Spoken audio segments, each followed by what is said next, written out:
Bonjour, alors aujourd'hui on va voir une autre méthode de modélisation, enfin un autre outil de modélisation qui est la modélisation par extrusion. Alors on connaît déjà les extrusions simples comme celle-ci par exemple. On va prendre un rectangle, on se met en vue de dessus, voilà, on crée un rectangle et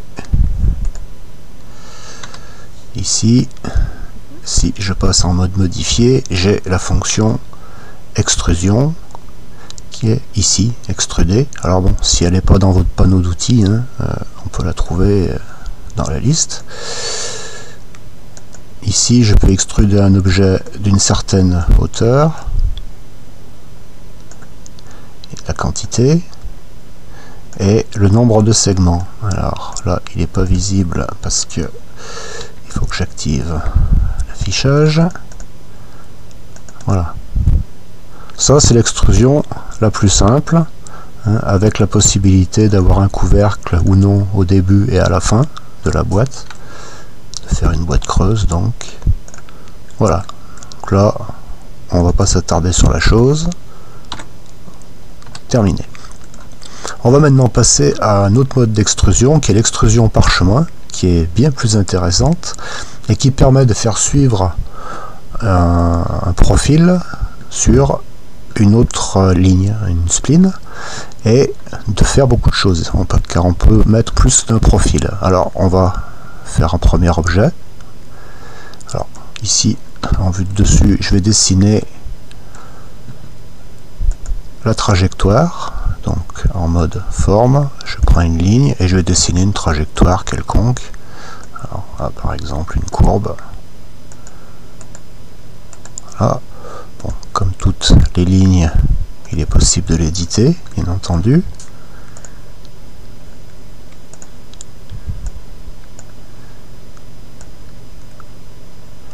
Voilà.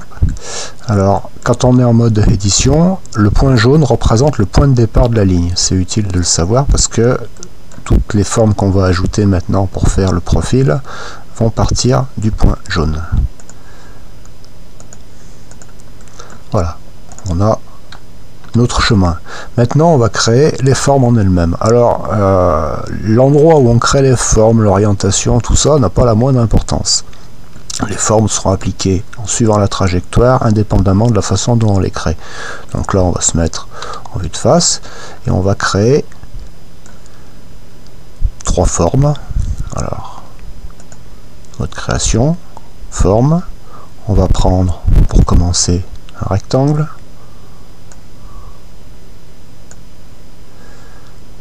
Bouton de droite, je valide. On va rajouter un cercle. Voilà. Et puis, pour faire bonne mesure, on va rajouter une étoile. Alors, comme je disais, ça n'a aucune importance l'endroit où on les met. Alors, ici, voilà, tiens. Voilà, une étoile comme ça. Voilà, je valide. J'ai mes 3 objets. Alors, comme on peut le constater, les objets ont un point de pivot qui est positionné au centre. C'est ce point de centre qui sera aligné sur la trajectoire. Alors ici, on va les changer de couleur, histoire de mieux les voir. Voilà. Donc, j'ai mes formes. On va enlever la grille pour y voir plus clair. Bouton G. Et on va faire un affichage un peu différent. Là, on va voir notre trajectoire par-dessus. Ici, on va se mettre en mode perspective. Bouton P. Voilà.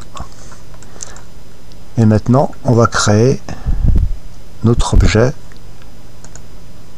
Alors, on passe en mode création, objet composé, extrusion. Et ici, donc, la trajectoire étant sélectionnée, on va importer des formes. Alors, ici, on a la possibilité de déterminer à quel endroit de la trajectoire on va importer la forme. Donc là, on va commencer au point 0 de la trajectoire. En pourcentage, on pourra donner une distance, mais comme je ne connais pas la longueur de la courbe, ça ne va pas nous servir à grand chose. Donc là, en pourcentage, on va importer la première forme, et on va dire qu'on va commencer par le rectangle. Hop, automatiquement, ça me crée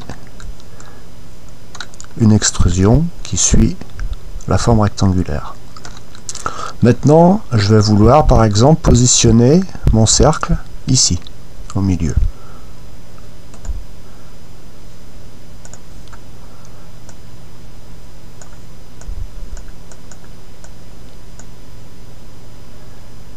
Alors, j'ai un peu de mal avec la fenêtre qui est un peu petite. Alors, je vais me mettre à la trajectoire, à la moitié à 50%. Et j'importe ma forme, qui est le rond. Hop, il se met à 50%. Et puis maintenant, je vais aller au bout, à 100%. Et je vais importer celle-ci. Voilà. On va passer en mode maillage plein pour voir. Donc voilà mon objet.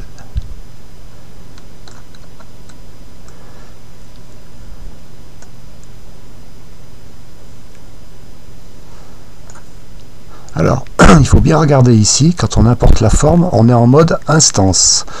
L'important, c'est que en fait, une instance, c'est un clone, en quelque sorte, de la forme de départ. Par exemple, cette forme ici. Si je viens à la modifier, je pourrais aussi modifier ça ici. Ce qui est intéressant. Par exemple, si j'édite ma forme ici,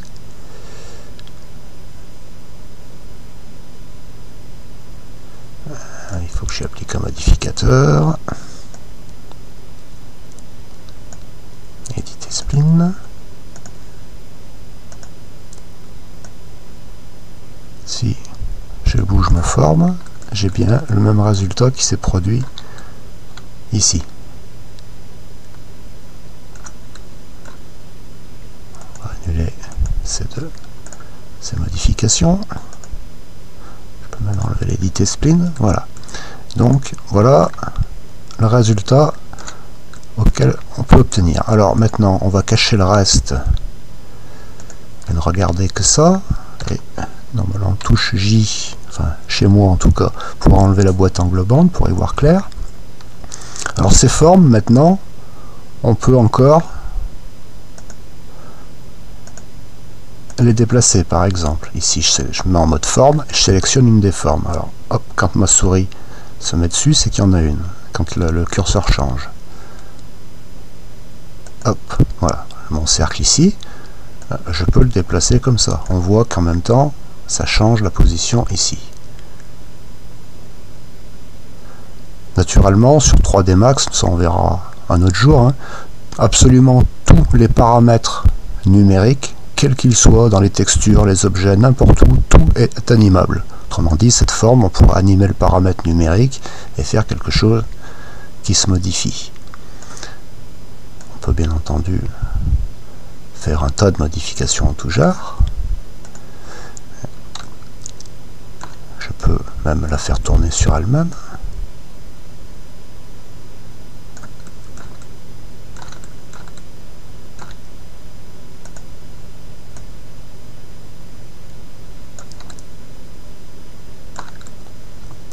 Voilà.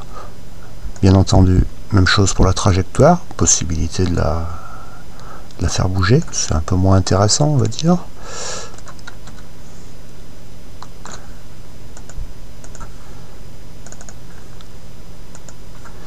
Et on a également, alors là, on va afficher un petit peu plus de choses.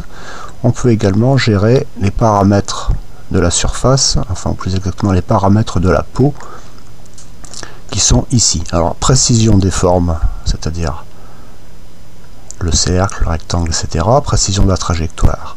C'est si je les modifie, par exemple, si j'augmente la précision des formes, voilà, je peux avoir un maillage plus ou moins dense. Et c'est la même chose pour la trajectoire. Je peux avoir une trajectoire plus ou moins propre en modifiant quelques paramètres. Alors, Il est possible de basculer normal au cas où. Voilà, par exemple, si les facettes sont pas dans le bon sens, ça arrive pas avec des formes fermées. Par contre, on peut également faire ce genre de travail avec des formes ouvertes. Et parfois, bah, le côté visible n'est pas du bon côté. Il est possible, bien sûr, d'avoir un couvercle ou non au début et à la fin. Et une fois que tout ceci est fait, on a encore un tas d'autres possibilités d'effets qui sont applicables sur l'objet. Par exemple, un effet de torsion.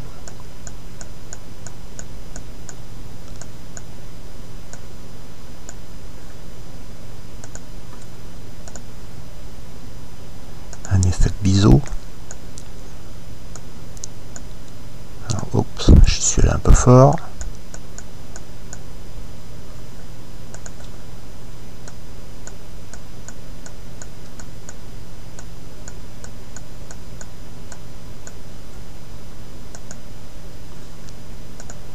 Et ainsi de suite. Il y a un tas d'effets possibles qu'on peut activer ou désactiver en fonction des besoins. Donc voilà déjà une première vue des possibilités de cet objet, de cette fonction.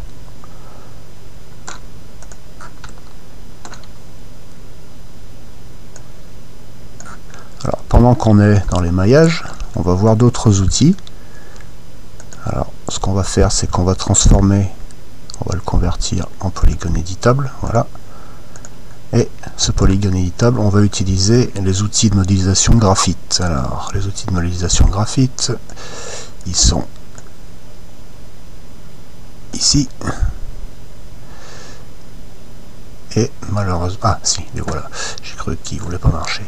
Alors, ici, on va par exemple utiliser les outils de déformation peinture qui sont très pratiques. En fait, l'idée de déformation peinture, c'est qu'on va travailler le maillage comme avec un pinceau, en fait comme si on le travaillait à la main. Donc par exemple avec l'option pousser tirer qui va nous permettre de déplacer manuellement des objets. On voit que la cible change de position, suit la position du maillage. Si je clique maintenant, voilà, hop, tant que je laisse le doigt appuyé, ça me tire des pixels.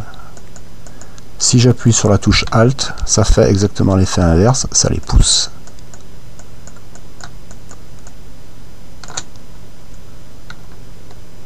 Et la position de la cible m'indique dans quel sens ils vont être poussés.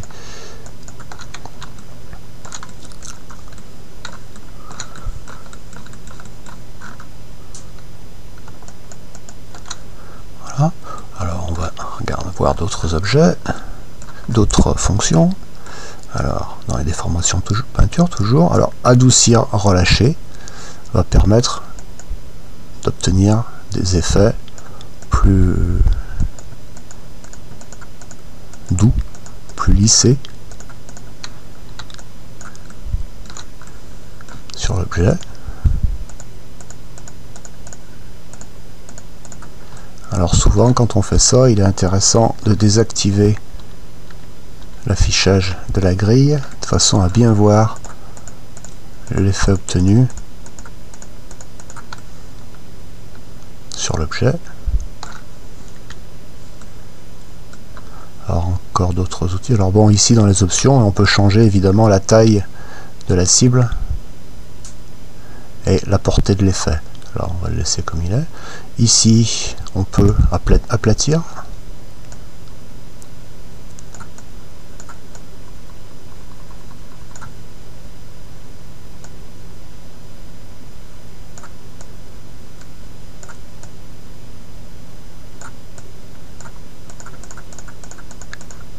Voilà.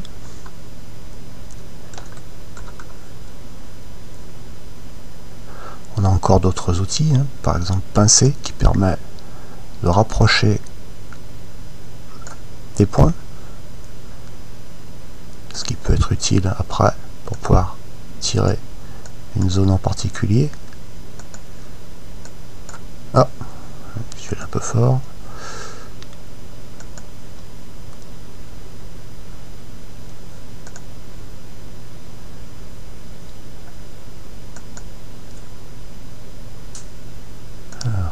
arriver. Voilà. Voilà.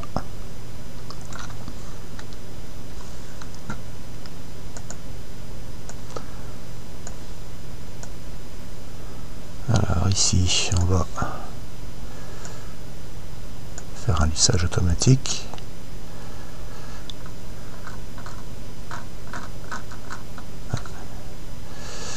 D'abord, je sélectionne. La fenêtre est un peu petite, donc j'en oublie des morceaux en haut. Alors, dans un premier temps, on sélectionne tout. On fait un lissage auto. Voilà, qui nous a ramené quelque chose de plus propre ici, au niveau du lissage des faces.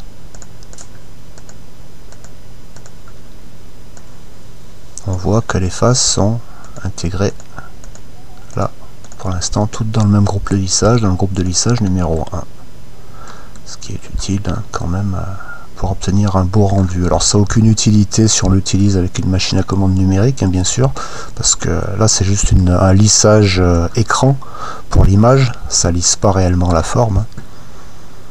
Si on efface, si on sélectionne tout et qu'on efface la totalité du lissage,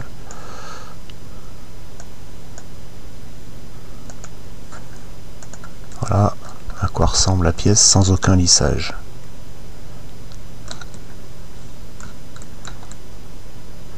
Bon, avant d'arriver à l'usiner, c'est plus compliqué.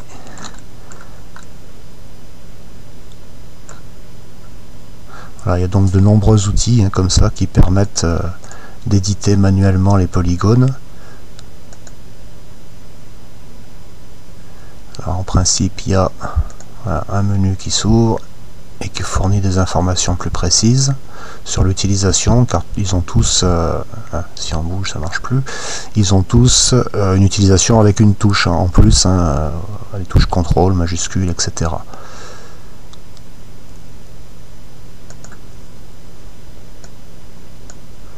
Voilà, par exemple celui-ci, on voit mal l'effet. Le but est de faire glisser les sommets tout en les laissant sur la surface. Bon, alors là, ça fout la pagaille, mais le but, normalement, en fait, c'est au contraire, justement, d'enlever la pagaille et d'avoir quelque chose de plus droit quand on a des maillages un peu bizarres. Alors ici, par exemple, ça serait utile d'avoir une cible plus petite. Voilà, pour pouvoir prendre les points par un, et ces points, hop, voilà, on peut les faire glisser et on conserve la forme de l'objet. On fait que déplacer le point, ce qui peut être bien utile pour un tas de possibilités. Par exemple, si je veux faire une découpe particulière un peu circulaire ici, je vais déplacer mes points pour que ça me fasse quelque chose qui soit à peu près circulaire.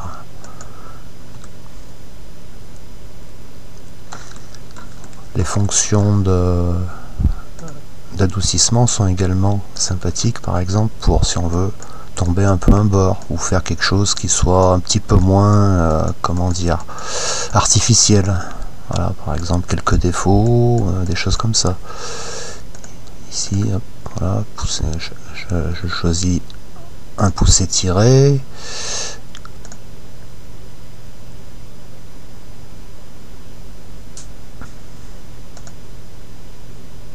Alors j'ai perdu mes réglages.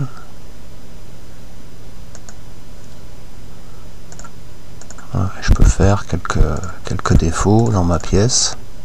Voilà. Et ensuite les enlever, enfin les adoucir.